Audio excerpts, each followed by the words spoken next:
Spend చేయాలనిపించింది. But మనకంత time లేదు. So butterfly beach అయిపోయిన తర్వాత మేము రిటర్న్ అయిపోయాము డాల్ఫిన్ సీయింగ్ కోసం. అండ్ డాల్ఫిన్ కనిపించడం అన్నది కంప్లీట్‌లీ లక్ అనేసి వాళ్ళు ముందే చెప్పేసారనమాట. సో వాళ్ళైతే తీసుకెళ్లారు. కనిపిస్తుందా లేదా అన్నది ఆహ్, మీ అదృష్టం అని జెప్పారు. బట్ మాకైతే కలిసొచ్చి మీరు అబ్జర్వ్ చేయండి వీడియోలో మీకు 2 డాల్ఫిన్స్ చూడండి. 2 డాల్ఫిన్స్ చిన్న స్లైడ్ ఇట్లా యేసుకొని ఎళ్ళిపోయాయనమాట.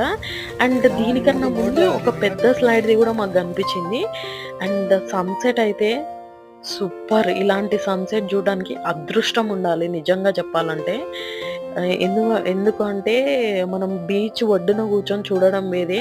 అదే సముద్రంలో కొద్ది దూరం వచ్చి ఇలాంటి సన్‌సెట్ జూడడం అన్నది నాకైతే చాలా చాలా